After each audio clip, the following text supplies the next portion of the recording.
वरदान चाहिए पुत्र, दोगे?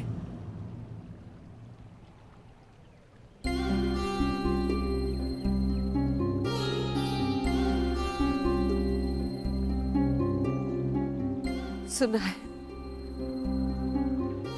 प्रातःकाल सूर्य को अर्घ्य देते समय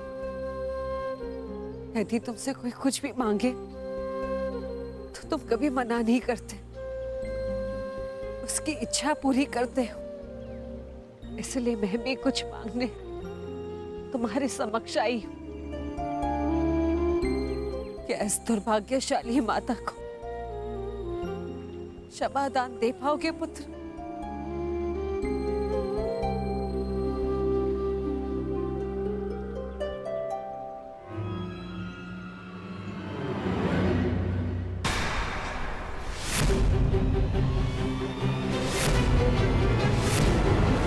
क्षमा प्रार्थी तो मैं हूँ राजमाता। राजमाता ऐसा मत कहो पुत्र। क्यों? क्या अनुचित कह दिया मैंने? ये कि सत्य जानने के पश्चात भी मैं आपको राजमाता क्यों कह रहा हूं? मैं आपके गले क्यों नहीं लग रहा हूं? आपके चरण स्पर्श कर आपको माता और जननी क्यों नहीं पुकार रहा हूं? कहिए, क्या अनुचित कर रहा हूं मैं राजमाता? मैं आपको माता कहकर इसलिए नहीं पुकार रहा क्योंकि यह आपका कर्म फल है। आपने भी तो इसी भांति वर्षों तक ऐसा ही व्यवहार किया मेरे साथ, आशीष दिया, परंतु कभी अपना पुत्र कहकर नहीं पुकारा, अश्रु बहाए परंतु कभी मुझे गले से नहीं लगाया, कभी मुझे ममता नहीं थी। और आज वही माता मेरे समक्ष प्रेम जताने के लिए आ गई है। अधिकार का भाव कर्तव्य पूर्ण करने से मिलता है। आपने अपना कर्तव्य कभी पूर्ण नहीं किया, आज अधिकार जताने क्यों आ गई? मुझ पर आरोप लगाने से पूर्व मेरी व्याथा तो सुन लो पुत्र।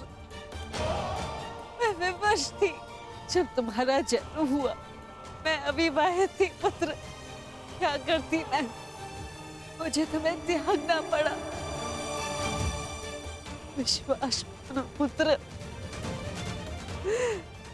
अनजाने में हुए अपराध का बोझ मैं आज तक अपने कंधे पे लिए हूँ।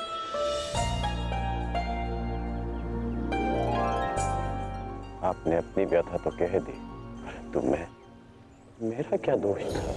एक बालक जिसने अपनी आंखें भी पूरी तरह नहीं खोली थी, उसके जीवन में आपने सदा के लिए अंधकार कर दिया। एक नवजात को गंगा माँ की भेंट चढ़ा दिया आपने। क्या आपने ये भी नहीं सोचा कि वो जीवित रहेगा या वो मर? कि यदि वो बच गया तो संसार उसे किस नाम से पुकारेगा?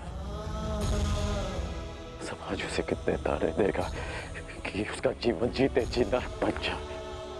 ये भी नहीं सोचा हमने। गंगा में इसीलिए बहाया ना क्योंकि गंगा मां पाप धोती है। मैं आपके लिए पापी था ना, केवल एक पाप, एक अभिशाप जिसे आप गंगा में बहाकर भूल गए। आश्चर्य की बात यह है कि कभी आपने मुझे खोजने का प्रयास नहीं किया, कभी ये जानने का प्रयास नहीं किया कि मैं जीवित हूं या मर गया। आपको पता है कि जब भी मैं आपके समक्ष आता था, आपको प्रणाम करता था, तो एक विचित्र स्नेह, एक अनोखा बंधन अनुभव करता था मैं। क्या आप कभी ऐसा अनुभव नहीं करती थी? तुम मेरे ही पुत्र हो, इसका ज्ञान मुझे रंग भूमि में हुआ, परंतु फिर भी आप मौन थी। ये जानने के पश्चात में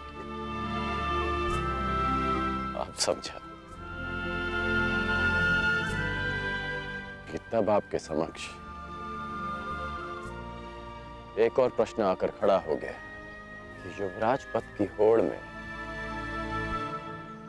रदा कर रहे अपने सारे पुत्रों को कैसे बताएं कि जिसके कुल का वो अपमान कर रहे हैं वो उनका ज्येष्ठ भ्राता है। हस्तिनापुर के समक्ष ये सत्य कैसे बताएं कि मैं आपकी प्रथम संतान हूं। बोलिए राजमाता, ये आज अचानक क्या हो गया? ऐसा मत कहो पुत्र। मैं नहीं चाहती कि मेरे पुत्र एक दूसरे का रक्त बहे। मुझसे सहन नहीं होता पुत्र, मुझसे सहन नहीं होता। समझ गया कि आप यहाँ मेरे लिए नहीं अर्जुन के लिए आई, कि आप मुझसे क्षमादान मांगने नहीं अर्जुन का जीवन दान मांगने आई। कि आप मुझसे क्षमादान मांगने नहीं अर्जुन का जीवन दान मांगने आई। आप यहाँ इसलिए आई कि मैं अर्जुन का वध ना करूं। ऐसा मत कहो पुत्र। मैं नहीं चाहती कि मेरा कोई भी पुत्र एक दूसरे का वध करे। ठीक है, समस्त हस्तिनापुर के समक्ष ये स्वीकार कर सकती हैं कि मैं आपका ज्येष्ठ पुत्र हूं।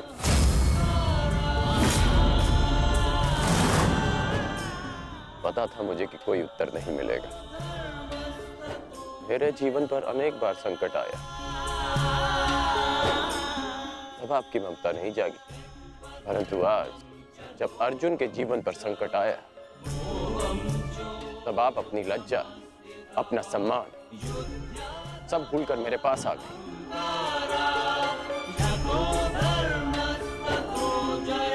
सत्य में अर्जुन बहुत भाग्यशाली है कि उसे आपकी ममता मिली। मैं भले ही अर्जुन को युद्ध के द्वंद्व में हरा दूं, परंतु आज उसने मुझे ममता के द्वंद्व में हरा दिया। तुम्हारी अपराधी नहीं हूं मैं।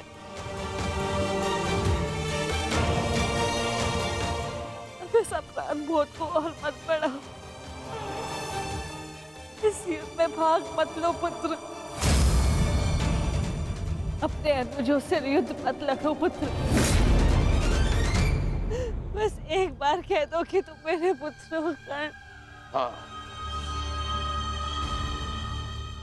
मैं आपका पुत्र हूं।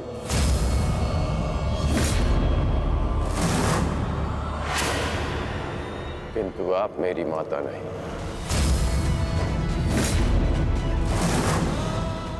सदा स्मरण रखिएगा राजमाता कि इस सूत पुत्र की माता का नाम राधा है।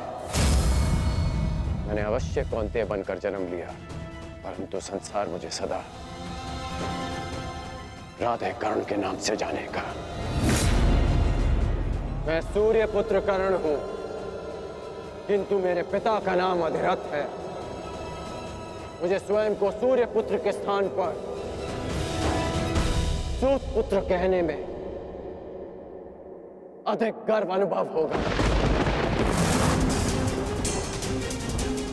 आप माता हैं अर्जुन की, सभी पांडवों की, क्योंकि आपने उन्हें पाला पोसा बड़ा किया, प्रेम दिया। और आश्चर्य की बात तो यह है कि आप आज भी उन्हीं की माता बनकर इस सूत पुत्र राधे कर्ण के पास आई हैं, ये आश्वासन पाने कि आपके पुत्र सुरक्षित रहें। मेरे द्वार पर आए किसी भी याचक को रिक्त हाथ लौटने नहीं दे सकता मैं। राजमाता, मैं आपको रिक्त हाथ लौटने नहीं दूंगा। मैं वचन देता हूं